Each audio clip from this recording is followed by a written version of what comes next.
Hello friends, welcome back my YouTube channel. चलिए हम हिमालय को नदियों ने कैसे बांटा इसके बारे में जानकारी प्राप्त करते हैं। हिमालय को नदियों ने कैसे बांटा आपको बताते चलते हैं कि सिंधु नदी, सिंधु से सतलज के बीच कश्मीर हिमालय, सतलज से काली के बीच कुमायूं हिमालय जिसे कुमायूं बोलते हैं, काली से तीस्ता के बीच नेपाल हिमालय और तीस्ता से ब्रह्मपुत्र नदी के बीच असम हिमालय के नाम से जाना जाता है। इन सभी को हम विस्तार पूर्वक पढ़ लेते हैं। ये रहा हमारा उत्तर भारत का नक्शा, जो कि उत्तर की ओर दिखाया गया है। सॉरी, नक्शा अच्छा से बना नहीं क्योंकि ये हाथ से बनाया गया है। चलिए हम बताते हैं। ये जो है सिंधु नदी, सतलज नदी, काली नदी, तीस्ता नदी और ब्रह्मपुत्र नदी। सिंधु से सतलज के बीच कश्मीर हिमालय, सतलज से काली के बीच कुमायूं हिमालय, काली से तीस्ता के बीच नेपाल हिमालय और तीस्ता से ब्रह्मपुत्र के बीच असम हिमालय। इन सभी नदियों ने उत्तर भारत के हिमालय को अनेक भागों में टुकड़े टुकड़े कर दिए और अलग अलग नाम से जाना गया। चीन से निकलने वाली नदियाँ, जो कि इस महान पर्वत को चीरते हुए निकली है और अलग अलग भागों में तोड़ दी है, जैसे सिंधु नदी, सतलज, काली, तीस्ता और ब्रह्मपुत्र। इन्होंने ही हिमालय को अलग अलग भागों में बांट दिया है।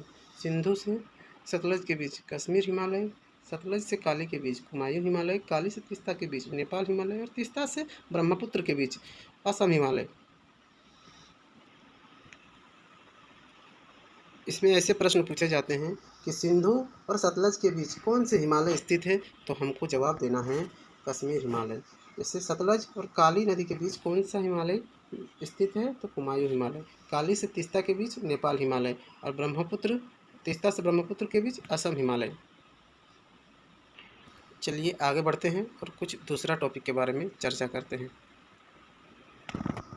चलिए आगे बढ़ते हुए हम आपको बता दें कि मेरा अगला पॉइंट है भारत के तटीय मैदान। जैसे आपको पता ही होगा कि भारत के दो तट हैं, एक है पश्चिमी तट, एक है पूर्वी तट।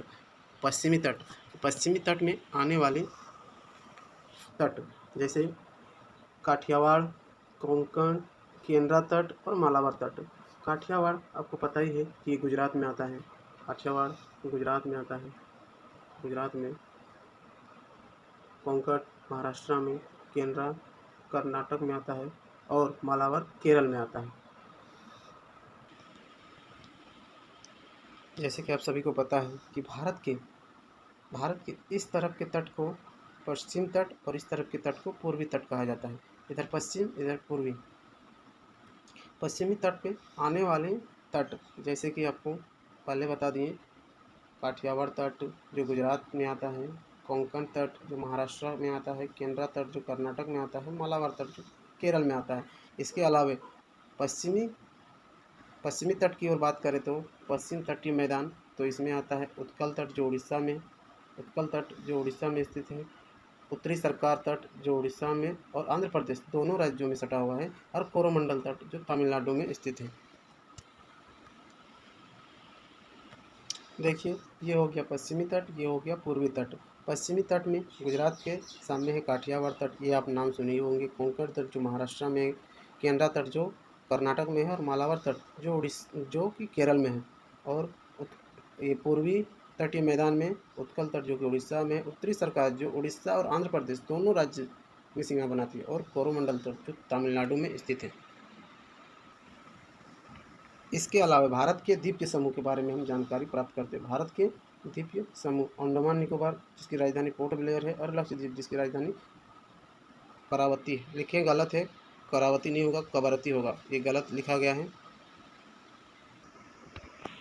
एक छोटे से ग्राफ के माध्यम से आपको समझाने की कोशिश करता हूँ कि अंडमान निकोबार और लक्षद्वीप में कौन कौन से द्वीप समूह हैं। जैसे कि आपको बता दें, सबसे पहले लक्षद्वीप की ओर चलते हैं।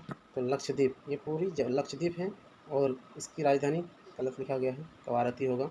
लक्षद्वीप में ये इस जगह पर उसकी राजधानी है, और लक्षद्वीप और मिनिकॉय के बीच 9 डिग्री चैनल काटती है जो 9 डिग्री चैनल पर स्थित है। और आपको बताते चले कि मालदीव और मिनिकॉय के बीच 8 डिग्री चैनल बनाती है।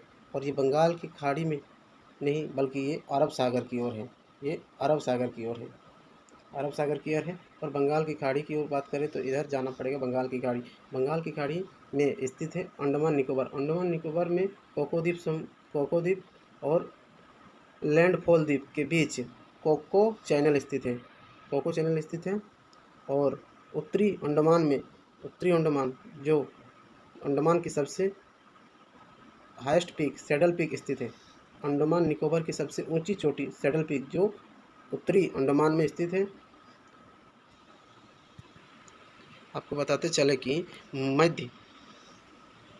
मध्य अंडमान में जो कि भारत की सबसे बड़ी ज्वालामुखी स्थित है, जिसको बोलते हैं बैरल द्वीप। यहीं पर स्थित है बैरल द्वीप, जो भारत की सबसे बड़ी ज्वालामुखी समूह है।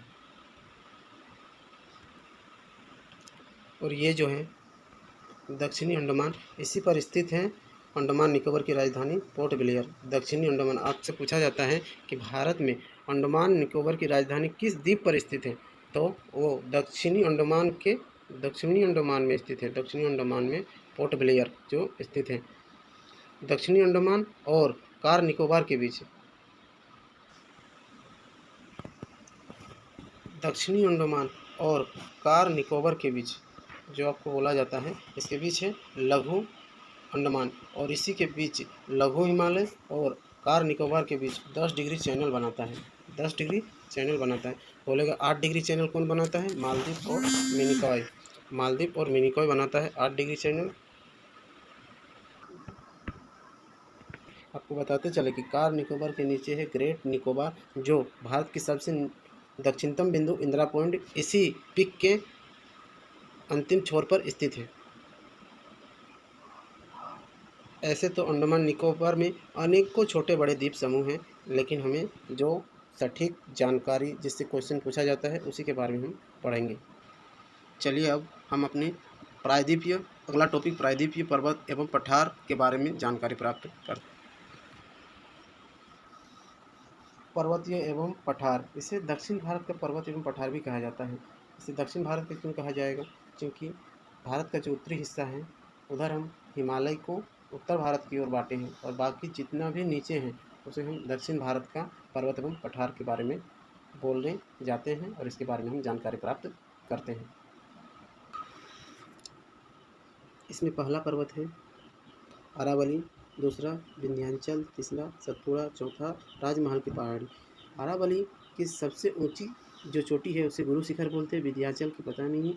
सतपुड़ा को बोलते हैं धूपगढ़ी। सतपुड़ा की सबसे ऊंची चोटी को धूपगढ़ी बोलते हैं। राजमहल की पहाड़ियों में ये पारसनाथ जो कि झारखंड में स्थित है। अरावली राजस्थान में स्थित है, विंध्याचल मध्य प्रदेश में, सतपुड़ा मध्य प्रदेश में और राजमहल की पहाड़ी झारखंड में स्थित है। आपको बताते चले कि भारत के नक्शे में आपको बता दें कि पूरा विश्व में सबसे पुरानी पर्वत कौन सी है? अरावली, जो कि राजस्थान में स्थित है। अरावली विश्व की सबसे पुरानी पर्वत श्रेणी है जो कि राजस्थान में स्थित है। धन्यवाद दोस्तों। अब मैं भारत के पर्वत एवं पठार के बारे में जो छोटे बड़े बहुत सारे हैं उसके बारे में जानकारी प्राप्त करने वाले हैं अगला क्लास में। आज के लिए इतना ही। Thank you very much. अगर वीडियो आपको अच्छा लगे तो वीडियो को शेयर करें, सब्सक्राइब करें एवं कमेंट करें। लाइक तो करके ज़रूर जाइएगा। थैंक यू, धन्यवाद।